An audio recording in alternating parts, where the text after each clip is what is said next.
Okay, നമ്മളിപ്പോൾ ചിന്തിച്ചുകൊണ്ടിരിക്കുന്നത് വിശ്വാസം ജ്ഞാനവും മാനുഷിക വിജ്ഞാനത്തിൻ്റെ അടിസ്ഥാനത്തിലാകാതെ ദൈവിക ജ്ഞാനത്തിൽ, ദൈവത്തിൻ്റെ ജ്ഞാനത്തിൽ, ദൈവിക ശക്തിയിൽ അടിസ്ഥാനമുള്ള ഒരു വിശ്വാസമാണ്. വിശ്വാസത്തിൻ്റെ വളർച്ചയുടെ ഏറ്റവും പ്രധാന ഒരു കാര്യമാണ്. നമ്മൾക്ക് മനസ്സിലാക്കി, സാധാരണ ഒരുപാട് പേരുടെ ഭയമാണ് പിശാച്, ബന്ധനം. പിശാച് വലിയ ശക്തിയാണെന്നാണ് വിചാരിച്ചിരിക്കുന്നത്. ഈശോയുടെ സുവിശേഷ ദൗത്യത്തിൻ്റെ ആരംഭത്തിൽ തന്നെ ഈശോ എന്ത് ചെയ്തു?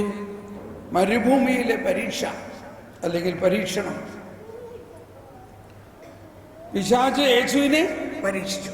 ഇപ്പൊ ചിലവരെല്ലാം പറയണെന്താ, പിന്നെ പിശാചിന് ഭയങ്കര ശക്തി, കർത്താവ് ഈശോ വിജയെ തന്നെ പരീക്ഷിച്ചിരിക്കുന്നു, പിന്നെയാണോ നമ്മൾ?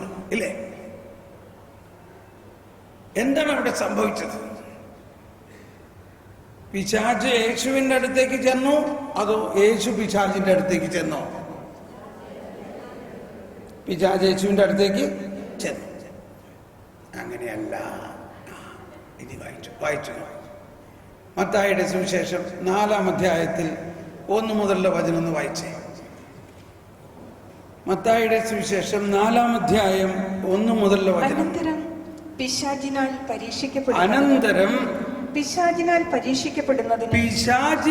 പരീക്ഷിക്കപ്പെടുന്നതിന് യേശുവിനെ ആത്മാവ് മരുഭൂമിയിലേക്ക് നയിച്ചു.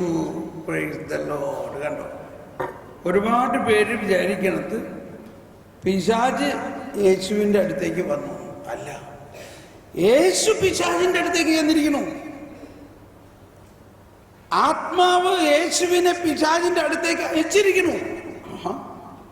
അതെന്താ? പരിശുദ്ധാത്മാവും യേശുവും തമ്മിൽ വല്ല വഴക്കടി ഉണ്ടായോ? പിശാചിനാൽ പരീക്ഷിക്കപ്പെടുന്നതിന് വേണ്ടി ആത്മാവ് യേശുവിനെ മരുഭൂമിയിലേക്ക് അയച്ചേക്കണം.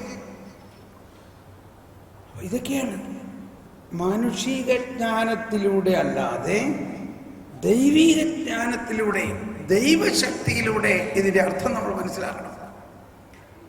എന്തിനു വേണ്ടിയാണ് പിശാചിനാൽ പരീക്ഷിക്കപ്പെടുന്നതിന് യേശു മരുഭൂമിയിലേക്ക് ചെന്നത്?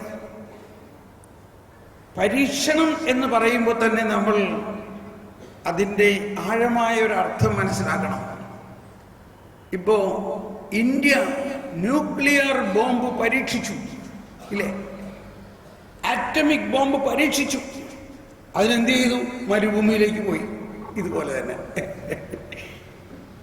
ഒരു മരുഭൂമിയിലേക്ക് പോയി. ആ മരുഭൂമിയിൽ വെച്ച് ഇന്ത്യ അണുശക്തി, ആറ്റമിക് ബോംബ് പരീക്ഷിച്ചു. എന്ന് പറഞ്ഞാൽ ആറ്റമിക് ബോംബ് പൊട്ടിച്ചു. വളരെ ദൂരെ നിന്ന് തന്നെ അത് ആളുകൾ ഫോട്ടോ എടുത്തു, കണ്ടു. ഉടനെ തന്നെ ലോകം മുഴുവൻ അറിഞ്ഞു. എന്തറിഞ്ഞു?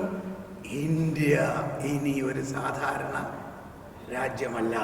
ഇന്ത്യയുടെ കയ്യിൽ പടക്കമുണ്ട്, പൊട്ടാസുണ്ട്, ഇന്ത്യയുടെ കയ്യിൽ ശക്തിയുണ്ട്, ഇന്ത്യയുടെ കയ്യിൽ ഒരു പുതിയൊരു ശക്തി, ഇന്ത്യയുടെ കയ്യിൽ ആറ്റമിക് പവർ ഉണ്ട് എന്ന് ലോകം മുഴുവനും അറിഞ്ഞു. കണ്ടോ?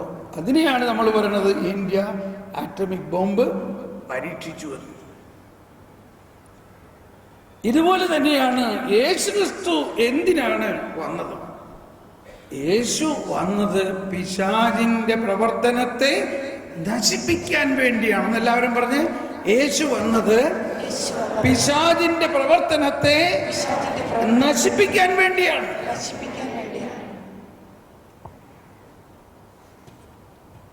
അതുകൊണ്ട് വന്ന ഉടനെ തന്നെ തന്റെ ദൗത്യം എന്താണ്? ആ ദൗത്യം ആരംഭിക്കുകയാണ്. വന്ന ഉടനെ തന്നെ എവിടെയാണ് പിശാചിന്റെ ആസ്ഥാനം?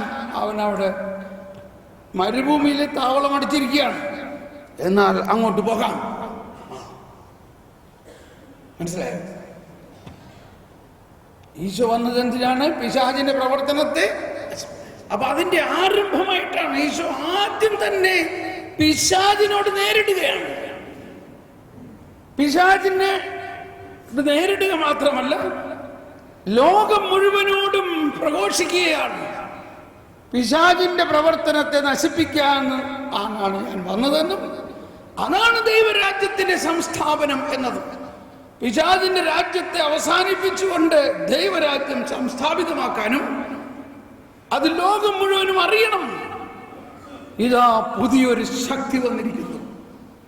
ഇന്നേ വരെ അന്ന് വരെ പിശാച് ഭരിച്ചിരുന്ന സ്ഥലത്ത് ആ പാർട്ടിയുടെ ഭരണം അവസാനിച്ച് പുതിയൊരു പാർട്ടി അധികാരത്തിൽ വന്നിരിക്കുന്നു. അപ്പോ ഈ പഴയ പാർട്ടി ഒപ്പോസിഷൻ പാർട്ടിയായി മാറി, ഇല്ലേ? ഒപ്പോസിഷൻ പാർട്ടിയാണ് ഇപ്പൊ പിശാച്. റൂളിംഗ് പാർട്ടിയാണോ അന്ന് വരെ? ഓക്കെ. അപ്പോ അങ്ങനെ പിശാചിന്റെ പ്രവർത്തനത്തെ നശിപ്പിക്കാനാണ് ഈശോ വന്നിരിക്കുന്നതിന്റെ ആരംഭമായിട്ടാണ് ഈശോ പിശാചിനെ മുഖാമുഖം നേരിടുകയാണ്. 40 ദിവസം യേശു ഉപവസിച്ചു പ്രാർത്ഥിച്ചു. 40 ദിവസം ഒരു ഭക്ഷണം കഴിക്കാതെ പ്രാർത്ഥിച്ച് യേശുവിന്റെ മാനുഷിക ശക്തിയിൽ ദൈവിക ശക്തി നിറഞ്ഞു നിൽക്കുകയാണ്. വാ പരീക്ഷിക്കുക. പിശാച് പറയുകയാണ്, നീ വലിയ ദൈവപുത്രനാണെന്ന് പറഞ്ഞിട്ട് എന്താ പ്രയോജനം? ഈ 40 ദിവസം പട്ടിണി കിടക്കേണ്ട വല്ല കാര്യമുണ്ടോ? ദൈവപുത്രന് ഈ കല്ലിനോട് അപ്പമാകാൻ പറഞ്ഞാവൂലേ?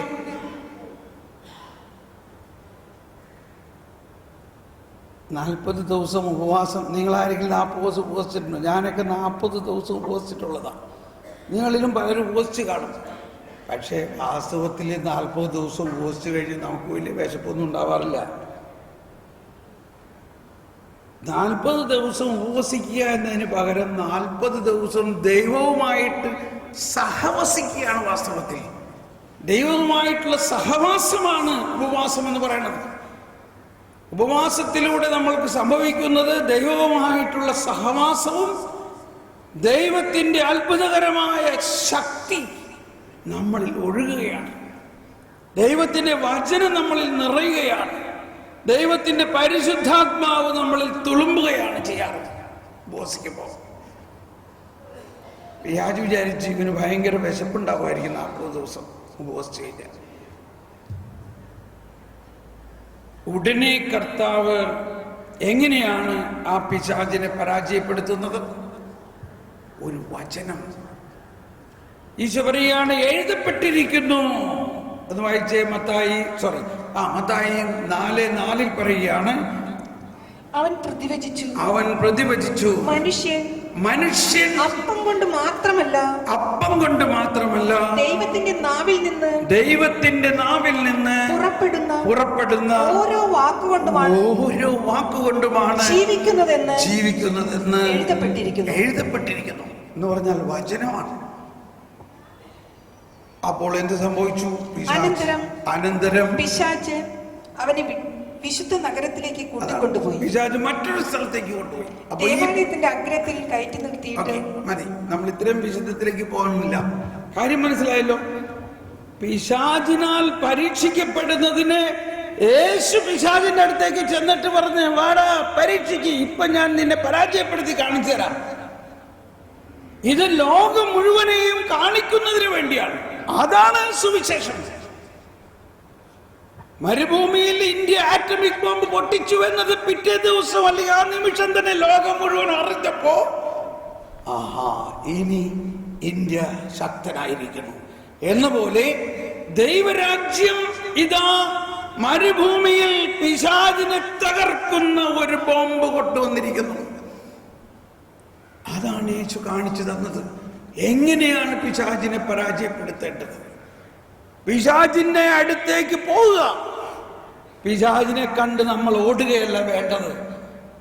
പിശാചിന്റെ അടുത്തേക്ക് യേശു പോയി, പിശാചെ നീ പരീക്ഷിച്ചപ്പോൾ പിശാചി അവന്റെ ഈ ചെറിയ മത്താപ്പ് അല്ലെങ്കിൽ ചെറിയ പടക്കം പക്ഷെ ഈശോ എന്ത് പറഞ്ഞു? എഴുതപ്പെട്ടിരിക്കുന്നു, മനുഷ്യൻ അപ്പം കൊണ്ട് അപ്പൊ ഈശോ വചനം പറഞ്ഞപ്പോൾ ആ പിശാച് പോയി.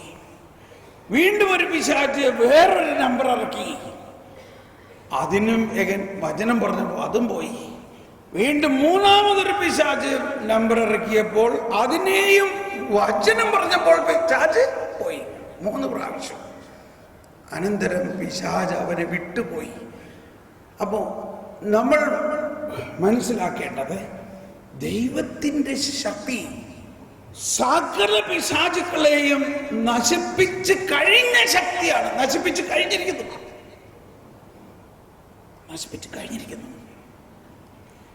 പിശാചിന്റെ പ്രവർത്തനത്തെ നിർവീര്യമാക്കി കഴിഞ്ഞിരിക്കുന്നു. പക്ഷേ അത് വിശ്വസിക്കുന്നില്ലെങ്കിൽ നമ്മൾ വിചാരിക്കുകയാണ് പിശാചിന് വലിയ ശക്തി ഉണ്ടെന്ന്. ഞാൻ എപ്പോഴും പറയാറുള്ള ഒരു ഉദാഹരണമാണ്. ഞാൻ ഒരിക്കൽ ജർമ്മനിയിലൊരു സ്ഥലത്ത് ധ്യാനിപ്പിക്കാൻ ചെല്ലുമ്പോൾ അവിടുത്തെ അച്ഛൻ, ഇടവക വികാരി അച്ഛൻ, ജർമ്മൻ പാരിഷ് നടത്തുന്ന അച്ഛൻ മലയാളിയാണ്. അപ്പം അച്ഛൻ ഞാനുമായിട്ട് പരിചയമുള്ളതിൻ്റെ പേരിൽ ഞാനത്ര സമയമൊന്നും പാലിച്ചില്ല. ചെന്നപ്പോൾ ഒത്തിരി വൈകിപ്പോയി. അച്ഛൻ വിചാരിച്ചു ഞാൻ അന്ന് രാത്രി വരില്ല, രാവിലെ ധ്യാനം തുടങ്ങുമ്പോഴേ വരുള്ളായിരിക്കും എന്ന് വിചാരിച്ചു. അവിടെ മുറികൾ ചിലതുണ്ടായിരുന്നതൊക്കെ ധ്യാനിക്കാൻ വന്ന ആളുകളെല്ലാം ഉപയോഗിക്കാൻ ആരംഭിച്ചു. അവരൊക്കെ കിടന്നു. ഞാൻ ചെന്നപ്പോൾ ഒരുപാട് ലേറ്റായി. തോമസ് പോൾ ഇത്ര ലേറ്റായി എന്താ? ഞാൻ ഉദ്ദേശിച്ച് ഇനി വരില്ല എന്ന് വിചാരിച്ച് മുറിയൊക്കെ കൊടുത്തു. ഇനിയിപ്പോൾ മുറിയൊന്നുമില്ലല്ലോ. ഞാൻ പറഞ്ഞു വിഷമിക്കണ്ട, നമ്മൾ ഇന്ത്യക്കാരല്ലേ, നമുക്ക് ആ ലിവിങ് റൂമിൽ സോഫയിൽ കിടന്നാലും കുഴപ്പമൊന്നുമില്ല. ഇല്ല അത് പറ്റില്ല. ഒരു മുറിയുണ്ട്, പക്ഷെ ആ മുറിക്കൊരു പ്രശ്നമുള്ളത് രാത്രി 12 മണിക്ക് അതിലൊരു പിശാച് വരും. അതുകൊണ്ട് ആളുകളൊക്കെ 12 മണിയാകുമ്പോൾ പുറത്തേക്ക് ഓടും. പ്രശ്നമുണ്ട്. എന്നാൽ ആ മുറി എനിക്ക് തന്നിരുന്നു. അയ്യോ, അപ്പൊ എന്തെങ്കിലും പ്രശ്നം ഉണ്ടായല്ല. ഇന്ന് ആ പിശാചിന്റെ അവസാനമാണ്. ഇനി മേലിൽ ആ പിശാച് അവിടെ വരില്ല. അതെന്താ? തോമസ് പോളിന്റെ അകത്ത് ദൈവം വസിക്കുന്നു എന്ന് വിശ്വസിക്കുന്നു. എന്റെ ഉള്ളിൽ ദൈവം വസിക്കുന്നു, എന്റെ ഉള്ളിൽ ദൈവം വസിക്കുന്നു എന്ന് ഞാൻ വിശ്വസിക്കുന്നത് കൊണ്ട് എനിക്ക് ചുറ്റും 10,000 പിശാചുക്കൾ വന്നാലും ആ 10,000 പിശാചുക്കൾക്ക് എന്നെ വല്ലതും ചെയ്യാൻ പറ്റോ? ഒന്ന് ഉച്ചത്തിൽ പറഞ്ഞേ നിങ്ങള്. ഇത് എന്റെ ഉള്ളിലുള്ള പോലെ തന്നെ നിങ്ങളുടെ ഉള്ളിലും ദൈവമുണ്ടോ? ഉണ്ടോ? ദൈവം നമ്മോട് കൂടെ. അങ്ങനെ ഞാൻ സുഖമായിട്ട് അവിടെ കിടന്നുറങ്ങി. ഒരുപക്ഷെ എൻ്റെ കൂക്കം വലി കേട്ടപ്പോഴേ പിശാച് പോയിട്ടുണ്ടാവും. രാവിലെ അച്ഛൻ വന്ന് മുട്ടി വിളിച്ചപ്പോഴാണ് ഞാൻ എണീക്കണേ. അച്ഛൻ കൂടുതൽ വല്ലതും പ്രതീക്ഷിച്ചോന്ന് അറിഞ്ഞൂടാ. ഒരു കുഴപ്പമുണ്ടായില്ല അച്ഛൻ, ഞാൻ സുഖമായിട്ട് ഉറങ്ങി. അപ്പൊ നമ്മുടെ വിശ്വാസത്തിന്റെ അടിസ്ഥാനം മാനുഷിക വിജ്ഞാനമാകാതെ.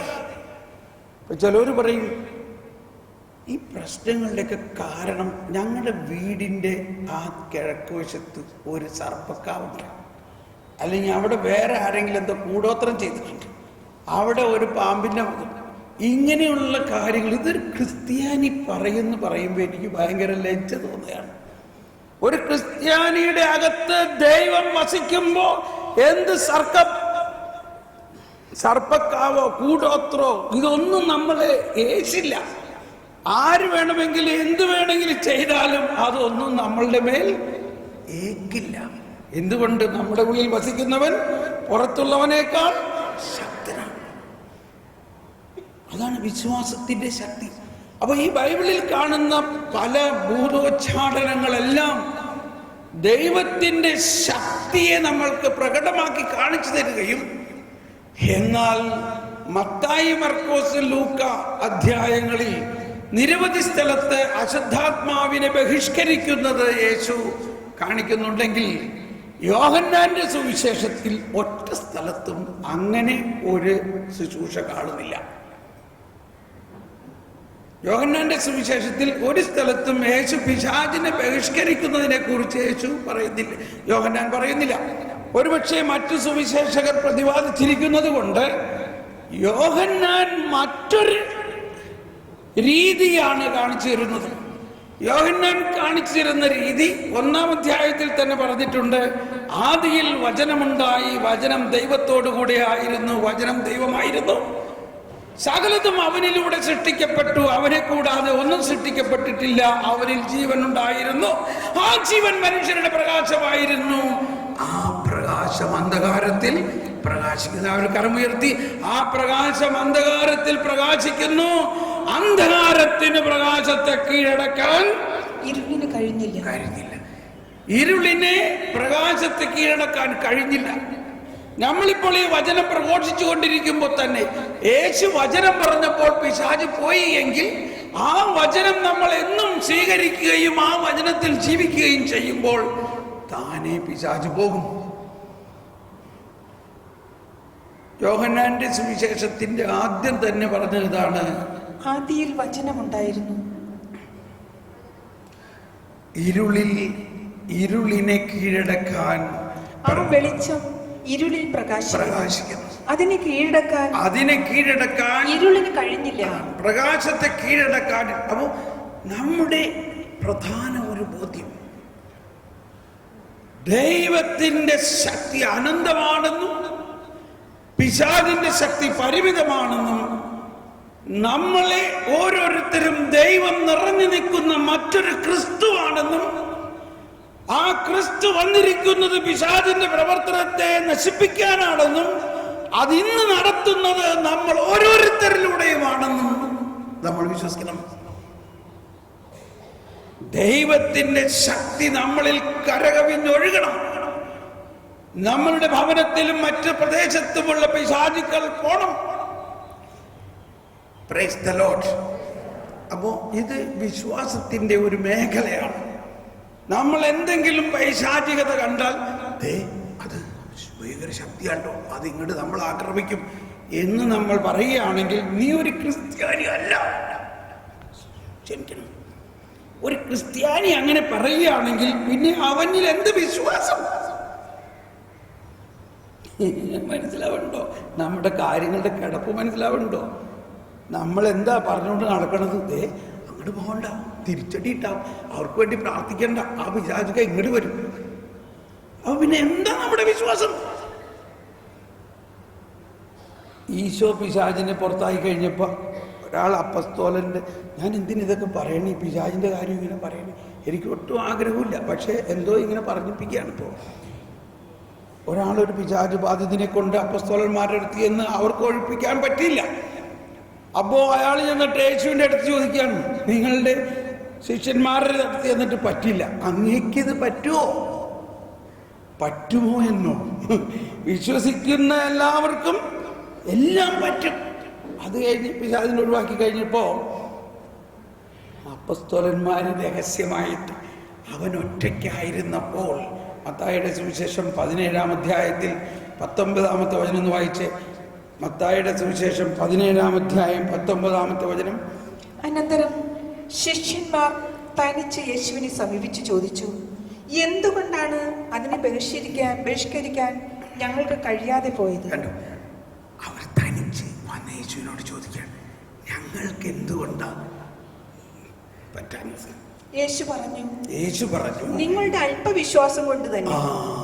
അതായത് നിങ്ങളുടെ വിശ്വാസം വളരാത്തത് കൊണ്ടാണ്. നിങ്ങളുടെ വിശ്വാസം കുറച്ചുകൂടി വളരണം. ഈ വിശ്വാസത്തിന് ഈ കുട്ടി പിശാചിനെ പോലും പുറത്താക്കാൻ പറ്റില്ല. പള്ളിയിലൊക്കെ പോകുന്നുണ്ട്, കുർബാനയ്ക്കൊക്കെ പോകുന്നുണ്ട്, പക്ഷെ വിശ്വാസം ഇല്ല. എന്നിട്ട് പറഞ്ഞത് എന്താ? എല്ലാവരും കരമുയർത്തിയേറ്റ് പറഞ്ഞുകൊണ്ട്, സത്യം സത്യമായി ഞാൻ നിങ്ങളോട് പറയുന്നു, നിങ്ങൾക്ക് ഒരു കടുകുമണിയോളം വിശ്വാസമുണ്ടെങ്കിൽ ഈ മലയോട് ഇവിടെ നിന്ന് മാറി മറ്റൊരു സ്ഥലത്തേക്ക് പോകാൻ പോവുക എന്ന് പറഞ്ഞാൽ അത് മാറിപ്പോകും. നിങ്ങൾക്ക് യാതൊന്നും അസാധ്യമായിരിക്കുകയില്ല. Praise the Lord. കേട്ടോ നിങ്ങൾ വല്ലതും? അവസാനത്തെ സെന്റൻസ് ഒന്നുകൂടി ഉച്ചത്തിൽ പറഞ്ഞ്. നിങ്ങൾക്ക് യാതൊന്നും അസാധ്യമായിരിക്കയില്ല. എല്ലാവരും കരമുയർത്തി. നിങ്ങൾക്ക് യാതൊന്നും അസാധ്യമായിരിക്കയില്ല. അങ്ങനെ തന്നെയാണ് എഴുതിയേക്കണേ. നമ്മൾ സാധാരണ കേട്ടേക്കണേ എന്താ? ദൈവത്തിനൊന്നും അസാധ്യമല്ല, ഇല്ലേ? ദൈവത്തിനൊന്നും അസാധ്യമല്ല എന്ന് നമ്മൾ കേട്ടിട്ടുണ്ടില്ലേ? അത് നമുക്ക് വിശ്വസിക്കാനും ബുദ്ധിമുട്ടില്ല. ദൈവത്തിന് ഒന്നും അസാധ്യമല്ല എന്നുള്ള കാര്യം ഒരു സാധാരണ കാര്യമല്ലേ? ദൈവത്തിനെല്ലാം സാധ്യമാണ്. പക്ഷെ ഇവിടെ പറഞ്ഞിരിക്കണേ എന്താ? ഇവിടെ എന്താ പറഞ്ഞിരിക്കണേ? എല്ലാവരും ഒന്ന് പറഞ്ഞേ. നിങ്ങൾക്കൊന്നും അസാധ്യമല്ല. അങ്ങനെ എഴുതിയിട്ടുണ്ടോ? ബൈബിൾ ഇല്ലാത്തവർ ഇപ്പൊ ചിന്തിച്ചിരിക്കണം, അങ്ങനെ എഴുതിയിട്ടുണ്ടോ? ബൈബിൾ ഉണ്ടായിരുന്നെങ്കിൽ ഒന്ന് വായിക്കായിരുന്നു. അടുത്തിരിക്കുന്ന ആളുടെ ബൈബിളിലൊന്ന് നോക്കി അങ്ങനെ എഴുതിയിട്ടുണ്ടോ? എല്ലാവരും ഒന്ന് നോക്കി വായിച്ചൊന്ന് അടിവരയിട്ട്. എന്താ അവിടെ എഴുതിയിരിക്കുന്നത്? നിങ്ങൾക്ക് യാതൊന്നും അസാധ്യമായിരിക്കില്ല. നിങ്ങൾക്ക് എന്ന് പറഞ്ഞാൽ എനിക്ക് എന്ന് പറഞ്ഞ എല്ലാവരും എനിക്ക് യാതൊന്നും അസാധ്യമായിരിക്കില്ല. പക്ഷേ എന്താ പറഞ്ഞത്? ഒരു കടുക് മണിയോളം വിശ്വാസമുണ്ടെങ്കിൽ. ഇത് നമ്മൾ ആദ്യമായിട്ട് കേൾക്കണതല്ല. ഈ കടുക് മണിയോളം വിശ്വാസമുണ്ടെങ്കിൽ എന്ന് പറഞ്ഞതിന്റെ അർത്ഥം എന്താണ്? ശ്രദ്ധിക്കണം, ഞാനത് വിവരിക്കാം. ഒന്ന് കൈവീശി കാണിച്ച എല്ലാവരും. അപ്പൊ നമ്മൾ കുർബാനയിൽ വലിയ ഓസ്തി കോൺസെൻട്രേറ്റ് ചെയ്തു. ആ വലിയ ഓസ്തി യേശുവായി മാറി. പക്ഷേ കുർബാന സ്വീകരണ സമയത്ത് നമുക്ക് ആ വലിയ ഓസ്തി അല്ലല്ലോ തരുന്നത്. ഈ വലിയ ഓസ്തി യേശുവാണ് നമുക്ക് തരുന്നത്. അതിനെ മുറിച്ച് അതിൽ നിന്നും ഒരു ചെറിയ നുറുക്ക്, ഒരു ചെറിയ കഷ്ണമാണ് നമുക്ക് തരുന്നത്. അപ്പൊ നമുക്ക് എന്ത് കിട്ടി? യേശുവിൻ്റെ ഒരു കഷ്ണം കിട്ടിയോ അതോ യേശുവിനെ മുഴുവനും കിട്ടിയോ? അതെങ്ങനെ? ഈ വലിയ യേശു അല്ലേ മുഴുവനും യേശു. അതിൽ നിന്നൊരു കഷ്ണം കിട്ടുമ്പോ എങ്ങനെയാ നമുക്ക് മുഴുവൻ യേശുവിനെ കിട്ടിയ? അതിൻ്റെ ഓരോ കണികയിലും യേശുവുണ്ട്. എന്താ അതിൻ്റെ അർത്ഥം? എങ്ങനെ അതിനെ നിങ്ങൾക്ക് നിർവചിക്കാൻ പറ്റും? വലിയ യേശുവിനെ മുറിച്ച്, ഒരു വലിയ പോത്തിനെ മുറിച്ച് ഒരു കഷ്ണം കിട്ടിയ ആ പോത്ത് മുഴുവനാണോ? കുറെ എന്താ അതിൻ്റെ അർത്ഥം? എന്തുകൊണ്ട് ആ വലിയ യേശുവിനെ മുറിച്ച് ഒരു കഷ്ണം തരുമ്പോൾ നമുക്ക് മുഴുവനും യേശുവിനെ കിട്ടുന്നു? അപ്പൊ നമ്മൾ കണ്ടില്ലേ, ഒരു മെഴുകുതിരിയിൽ നിന്നും 1000 മെഴുകുതിരി നമ്മൾ കൊളുത്താം, ഇല്ലേ? പക്ഷെ ഈ മെഴുകുതിരിയിലെ പ്രകാശത്തിനൊരു കുറവും വരുന്നില്ല. എന്ന പോലെ ശ്രദ്ധിക്കണം, എല്ലാവരും ഒന്ന് കൈവീശി കാണിച്ച്. നമ്മൾ മാത്തമാറ്റിക്സ് പഠിച്ചവർക്ക് അറിയാം, infinite divided by anything is equal to infinite. Infinite എന്ന് പറഞ്ഞാൽ അനന്തതയാണ്. അനന്തമായ ആ അനന്തതയിൽ നിന്നൊരു അംശമെടുത്താലും അതെന്താണ്? അനന്തതയാണ്. Infinite divided by 100 equal to infinite. ഇൻഫിനിറ്റിനെ 100 വിഭജിച്ചാൽ ഇൻഫിനിറ്റ് ആണ്. ഇൻഫിനിറ്റിൽ നിന്നും 1,00,000 വിഭജിച്ചാലും ഇൻഫിനിറ്റ് ആണ്.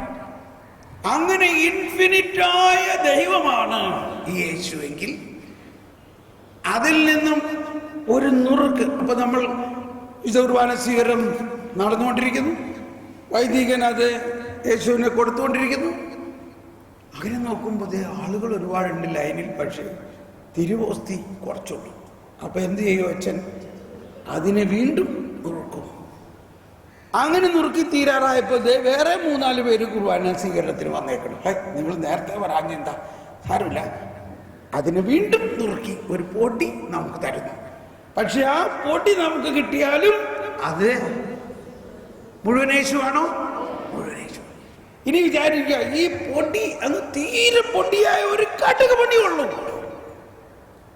അപ്പോൾ ആ കടുക് പണി എന്താ? ആ കടുക് പണി എന്താ? മുഴുവനും ദൈവമാണ്. ആ കടുക് പണി മുഴുവനും ദൈവമാണ്. അപ്പോൾ നിങ്ങൾക്കൊരു കടുകുമണിയോളം വിശ്വാസമുണ്ട് എന്ന് പറഞ്ഞാൽ, വിശ്വാസം എന്നാൽ ദൈവവുമായിട്ടുള്ള സഹവാസം എന്നാണ് അർത്ഥം. വിശ്വാസം എന്നാൽ ദൈവവുമായിട്ടുള്ള സഹവാസം. വിശ്വസിക്കുന്നവനിൽ ദൈവം വസിക്കുന്നു. പറഞ്ഞേ, വിശ്വസിക്കുന്നവനിൽ ദൈവം വസിക്കുന്നു. മാത്രമല്ല അവൻ ദൈവത്തിലും വസിക്കുന്നു. അപ്പൊ അങ്ങനെയുള്ള ഒരു വിശ്വാസം ഒരുവനുണ്ടെങ്കിൽ അതൊരു കടുകുമണിയോളം ഉണ്ടായാലും അത് മുഴുവൻ ദൈവത്തിൻ്റെ അനുഭവമായിരിക്കും. ഒരു കടുകുമണി ഉണ്ടായാലും അവൻ വിശ്വസിക്കേണ്ടത് ഈ ദൈവത്തിൻ്റെ അനന്തതയിലാണ് വിശ്വസിക്കേണ്ടത്. ദൈവം അനന്ത ശക്തിയാണെന്നും ആ അനന്തമായ ശക്തി നമ്മളിൽ ഉണ്ടെന്നും ഉള്ള വിശ്വാസത്തിനാണ് ഈ കടുകുമണി എന്ന് പറയുന്നത്. നമ്മൾ കുർബാന സ്വീകരിക്കാൻ പോകുമ്പോൾ ഒരു ചെറിയ കഷ്ടം, ഒരു പൊട്ടി മതി, നമുക്ക് നല്ല വിശ്വാസം മുഴുവൻ യേശുവിനെ എന്ന പോലെ ദൈവത്തിൻ്റെ തിരുസാന്നിധ്യം നമ്മളിലുണ്ടെന്നും നമ്മൾ ദൈവത്തിലുണ്ടെന്നും ഉള്ള ആ വിശ്വാസത്തിൻ്റെ പൂർണ്ണമായ അനന്തമായ ദൈവം നമ്മളിൽ ഉണ്ടെന്നുള്ള വിശ്വാസത്തിനാണ് ഈ പറയുന്നത് ഒരു കടുകുമണിയോളം. ഇതൊക്കെ ഞാൻ പറഞ്ഞായിരിക്കും പെട്ടെന്ന് നിങ്ങൾക്ക് മനസ്സിലാവില്ല.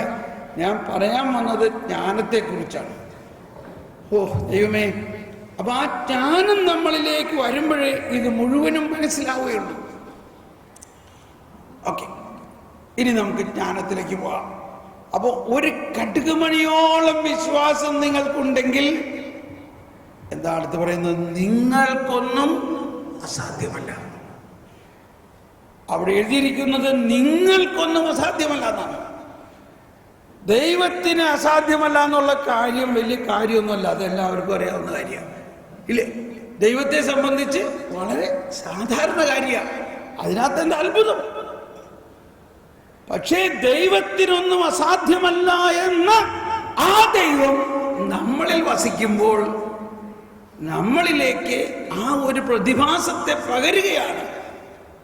അപ്പോൾ നമ്മൾക്കൊന്നും അസാധ്യമല്ല എന്ന ഒരു പ്രതിഭാസത്തിലേക്ക് വരുന്നു. നമുക്കൊന്നും അസാധ്യമല്ല. ദൈവത്തിൽ അടിയുറച്ചൊരു വിശ്വാസം ഉണ്ടാകുന്നു. ദൈവത്തിൽ അടിയുറച്ചൊരു ആശ്രയബോധം ഉണ്ടാകുന്നു. ഒന്ന് സ്തുതിക്കാം. യേശുവേ സ്തോത്രം, യേശുവേ നന്ദി. Hallelujah, hallelujah.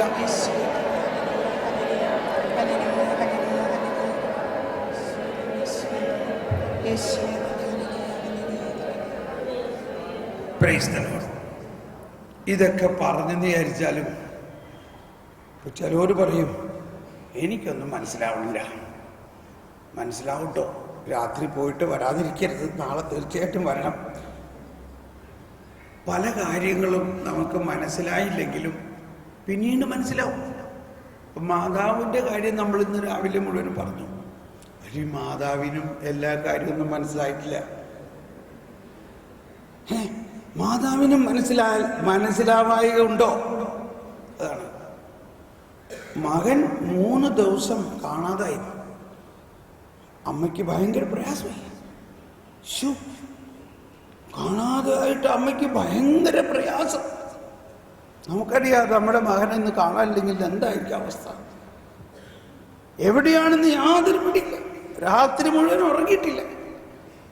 എന്ത് സംഭവിച്ചു? ഔസേ പിതാവ് വിചാരിച്ചു മാതാവിൻ്റെ കൂടിയിട്ട്, മാതാവ് വിചാരിച്ച് ഔസേ പിതാവിൻ്റെ കൂടിയിട്ട്. ഇവർ ജെറൂസലേമിൽ നിന്ന് മടങ്ങി പോകുമ്പോൾ വലിയൊരു ഗ്രൂപ്പാണ്.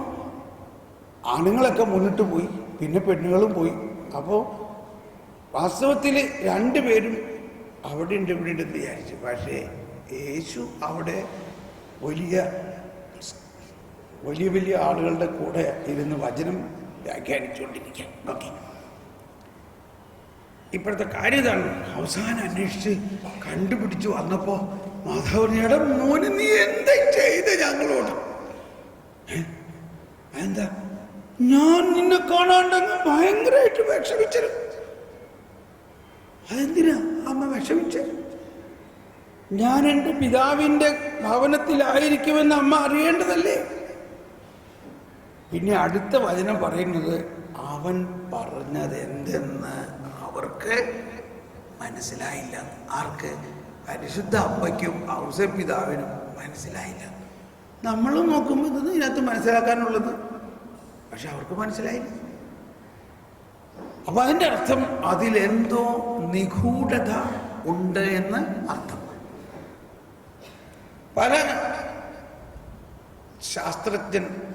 ദൈവശാസ്ത്രജ്ഞന്മാർ പറയുന്നത്, ഒരുപക്ഷേ മാതാവിനെ ആ അന്ത്യദിനത്തിൽ, അഥവാ യേശു മരിച്ചു കഴിഞ്ഞ് ഉയർക്കുന്നതിനിടയ്ക്കുള്ള 3 ദിവസം ഭയാനകമായ ഒരു പ്രയാസം തോന്നി.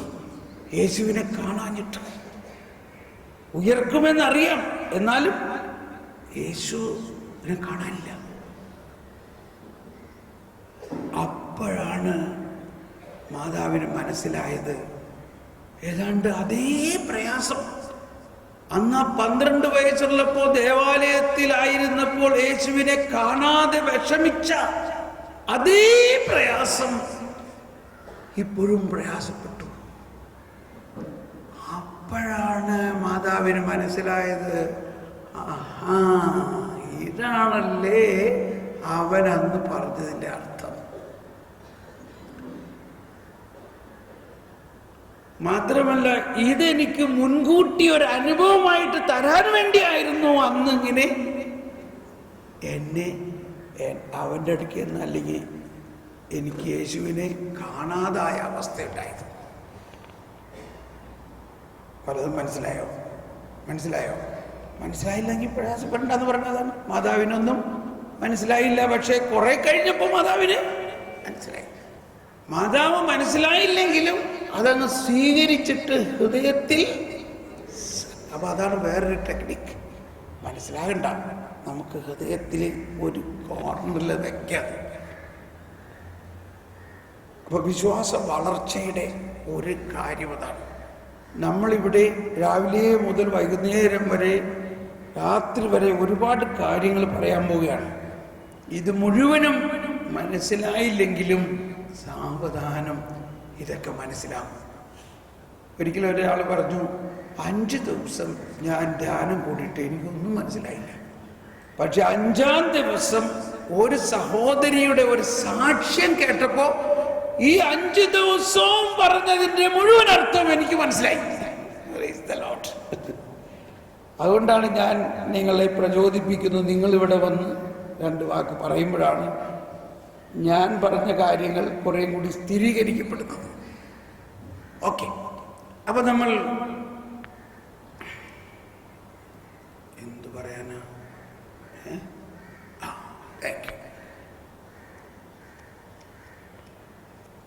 ദൈവീക രഹസ്യങ്ങൾ വിശ്വാസത്തിൽ വളരണമെങ്കിൽ ദൈവത്തിൻ്റെ ജ്ഞാനത്തിൽ ആദ്യം വളരുക എന്നുള്ളതാണ്.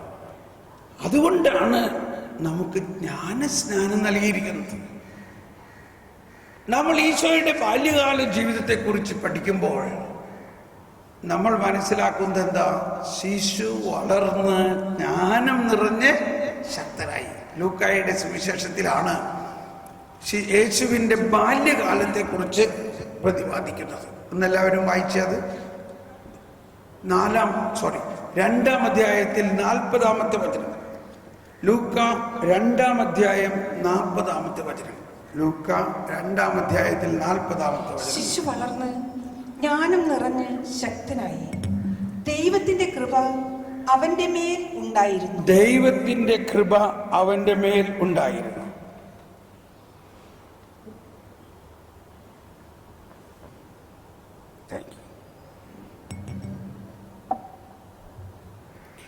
എല്ലാവരും ഒന്ന് ശബ്ദമുയർത്തിയേറ്റ് പറയാം. ശിശു വളർന്ന് ജ്ഞാനം നിറഞ്ഞ് ശക്തനായി, ദൈവത്തിന്റെ കൃപ അവന്റെ മേലുണ്ടായിരുന്നു. ഇത് ഞാൻ പറഞ്ഞാൽ നിങ്ങൾ പ്രയാസപ്പെടരുത്. എനിക്ക് ഭയങ്കര ഒരു പ്രചോദനവും അല്ലെങ്കിൽ എന്നെ വളരെ ആവേശം കൊള്ളിക്കുന്നൊരു കാര്യമാണിത്. പ്രത്യേകിച്ച് കേരളം വിദ്യാസമ്പന്നരായ 100% സാക്ഷരതയുള്ള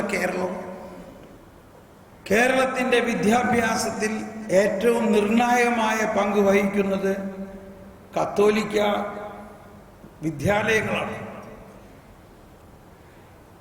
ഈ വിദ്യാലയങ്ങളെല്ലാം തുടങ്ങിയപ്പോൾ പള്ളിക്കൂടം വേണമെന്ന് പറഞ്ഞതെല്ലാം ദൈവിക ജ്ഞാനവും കൂടി പടരണം, കുട്ടികൾ ദൈവിക ജ്ഞാനത്തിൽ വളരണം. എന്നാൽ ഇന്നത്തെ അവസ്ഥ എന്താ? നമ്മുടെ പള്ളിക്കൂടവും കൂടി വന്ന പള്ളിക്കൂടത്തിന് പുറവശത്തുള്ള മതിലുമൊക്കെ വചനം എഴുതി വെച്ചിട്ടുണ്ട്. പള്ളിക്കൂടത്തിൽ പഠിപ്പിക്കുന്ന സിസ്റ്റേഴ്സ് ചിലപ്പോൾ വല്ലതും 2 വാക്ക് പറഞ്ഞാലും എന്തെങ്കിലും ദൈവത്തെക്കുറിച്ച് യഥാർത്ഥമായ ഒരു ജ്ഞാനം പകരുന്ന ഒരു പദ്ധതി പള്ളിക്കൂടത്തിലോ ക്രിസ്തീയ ഫോർമേഷനിൽ ഉണ്ടോ? നമ്മളെ ക്രിസ്ത്യാനികളായ നമ്മൾ കുഞ്ഞ് ജനിച്ചാൽ ഉടനെ എന്താണ് കുഞ്ഞിന് കൊടുക്കുന്നത്? കുഞ്ഞിന് എന്താ നമ്മൾ പഠിപ്പിക്കുന്നത്? ഈശോ പറഞ്ഞു, നിങ്ങൾ എന്നെ അനുകരിക്കുക എന്ന് പറഞ്ഞിട്ട് ഏത് പ്രായത്തിലുള്ള ഈശോയാ നമ്മൾ അനുകരിക്കേണ്ടത്? ഈ ശിശുവായ ഈശോയെ അനുകരിക്കണോ വേണ്ടയോ? ശിശു എങ്ങനെ വളർന്നു? ജ്ഞാനം നിറഞ്ഞ ശക്തനായി. നമ്മൾ ശിശുക്കൾക്ക് വളർത്താൻ അവർക്ക് കൂടുതൽ പോഷകാഹാരങ്ങൾ കൊടുക്കുന്നു. 1-2 വയസ്സായി കഴിയുമ്പോഴേക്കും അവരെ എഴുത്തിനിരുത്തുന്നു. അവരെ ഉടനെ കിൻഡർ ഗാർഡനിലും മറ്റ് ഗാർഡനുകളിലും കന്യാസ്ത്രീമാർ പഠിപ്പിക്കുന്ന സ്കൂളിൽ, അച്ഛന്മാർ പഠിപ്പിക്കുന്ന സ്കൂളിൽ നല്ല പഠനം അവന് കിട്ടണം. അവൻ വലിയ ആളാവണം, അവൻ എഞ്ചിനീയർ ആകണം, അവൻ ഡോക്ടറാകണം, അവൻ കമ്പ്യൂട്ടർ എഞ്ചിനീയർ ആകണം, അവൻ ഫോറിനിൽ പോകണം. എന്തിനാ? അവന് കുറേ സ്വത്തുണ്ടാകണം.